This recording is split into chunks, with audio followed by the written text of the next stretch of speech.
Hello and welcome. This is Patrick Parker, the CEO of EmpowerID, and this is a quick look.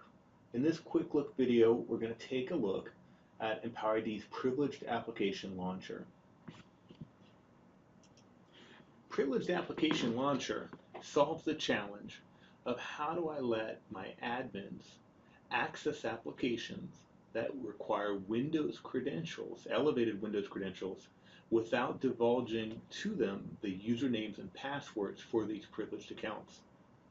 So Privileged Application Launcher, you can install it on your desktop, and it gets activated when you right-click to launch an application. I have a new option in here which says Open with EmpowerID.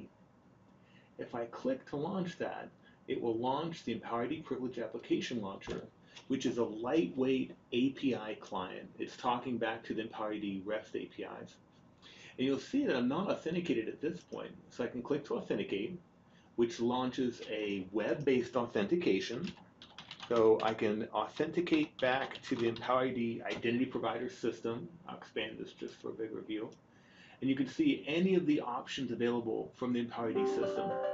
Microsoft calls this modern authentication, where you can use any type of web-based authentication, including multi-factor, social media, even passwordless authentication, to log into even fat client Windows apps.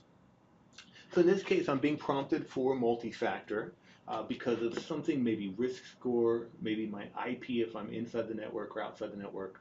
And I have a lot of options. I could use my YubiKey, FIDO key. I can have it send me a one-time password via voice call or SMS. I could have it use my mobile phone app, and I'll actually pick that one. That's probably the quickest. So the mobile phone app's installed on my iPhone or Android. In this case, I'm going to have it send a push.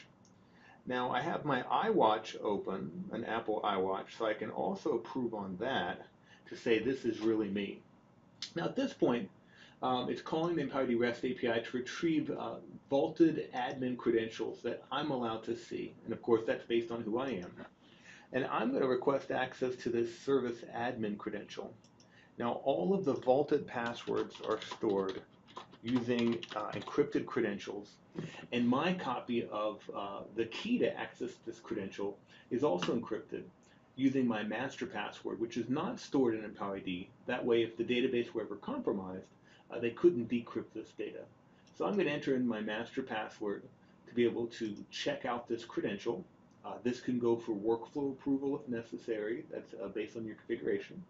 And we'll say next step, I could launch any application using this credential on my desktop, but since we right-clicked on my SQL Management Studio, it's going to try to launch SQL. And that's a good thing because I'm not a SQL admin, but I need temporary admin access to do some database work.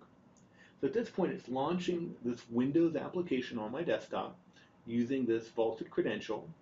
And you can see it's actually logging me in as this SVC admin account.